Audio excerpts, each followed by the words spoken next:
Shalom saudaraku, renungan harian dunia yang ajaib. Mari nikmati berkat Tuhan melalui ciptaannya. Mari alami keajaibannya setiap hari, melihat kebesaran Tuhan melalui dunia yang menakjubkan yang ditulis oleh pendeta Doug Batchelor. Mari kita bersatu dalam doa. Bapa kami yang bertata dalam kerajaan surga, terima kasih atas hari yang baru yang Kau berikan bagi kami, dan saat ini kami siap mendengarkan firman Tuhan. Terima kasih Tuhan, kami butuh tuntunan Roh Kudus. Dalam nama anak-Mu Yesus Kristus kami berdoa. Amin. Sejarah dunia.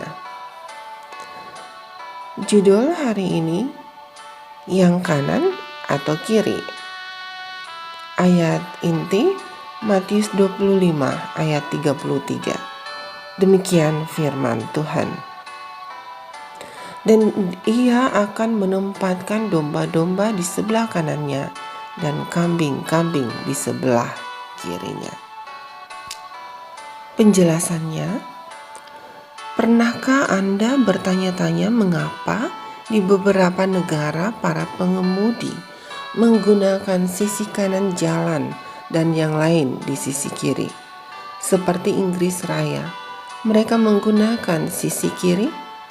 Nah, teorinya adalah bahwa di masa lalu para bangsawan akan menunggang kuda mereka di kiri jalan sehingga tangan pedang mereka, biasanya tangan kanan, berada di sisi yang sama dengan penunggang kuda yang jalan mendekat dari hadapannya.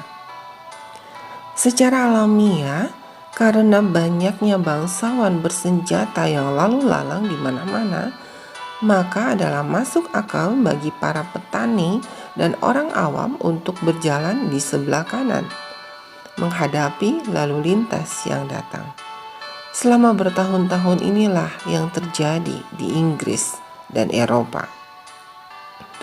Tapi kemudian selama revolusi Perancis, banyak bangsawan dieksekusi. Bahkan setelah revolusi, adalah merupakan ide yang buruk bila Anda tidak sengaja diidentifikasi sebagai bangsawan. Jadi semua orang di Prancis mulai melanjutkan perjalanan di sisi kanan jalan. Kemudian selanjutnya, Napoleon yang membawa kebiasaan ini bersamanya saat dia menaklukkan sebagian besar Eropa dan membangun sistem jalan internasional pertama sejak zaman Romawi. Tapi karena dia mengalami kekalahan di Waterloo, Napoleon tidak pernah berhasil sampai ke Inggris. Oleh karena itu, Inggris Raya dan semua wilayahnya tetap berjalan di sisi kiri. Saat ini, kata-kata kanan dan kiri juga mewakili ekstrem yang berlawanan, baik di bidang politik maupun agama, yang pada umumnya hal itu mengacu pada pandangan dan praktek liberal atau konservatif. Tahukah saudara bahwa Alkitab juga mengajarkan bahwa ekstrem kanan dan kiri akan datang bersama-sama pada hari-hari terakhir untuk menyembah binatang itu dan patungnya? Wahyu 13 berbicara tentang kecil atau besar, kaya atau miskin, merdeka atau hamba, menerima tanda kesetiaan kepada binatang itu. Kekuatan ini akan berusaha untuk mempersatukan seluruh umat manusia dalam sikap menentang Tuhan. Ketika baik dan jahat memainkan perjuangan terakhir mereka, tidak ada yang akan kebal dari membuat pilihan satu cara atau lainnya. Setiap orang akan menyembah Tuhan atau binatang itu. Saudaraku, menurut kitab suci, konfrontasi itu tidak akan berlangsung lama. Setiap orang dari setiap bangsa akan dikumpulkan di hadapan Kristus. Ia akan memisahkan mereka seorang daripada seorang, sama seperti gembala memisahkan domba dari kambing. Matius 25 ayat 32. Hal-hal besar tersedia untuk domba-domba di sebelah kanan, karena mereka akan mewarisi kerajaan Allah. Ayat 34.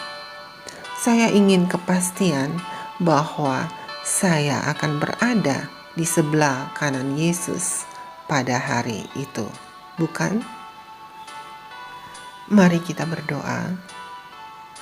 Bapa kami yang bertahta dalam kerajaan surga, terima kasih atas renungan yang baru saja kami dengar.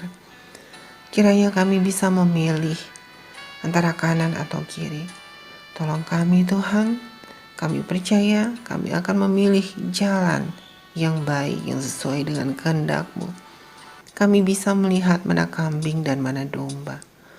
Oh Bapa yang baik, tolong kami untuk selalu hidup berjalan sesuai dengan kehendak-Mu. Manakala kedatangan Tuhan yang kedua kali, kami berada di golongan kanan, golongan yang benar, yang siap menyambut kedatangan Tuhan yang kedua kali. Terima kasih Tuhan, tolong dengar doa ini. Dalam nama anak-Mu Yesus Kristus kami berdoa. Amin.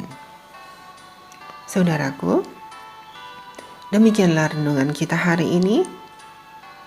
Tuhan memberkati. Amin.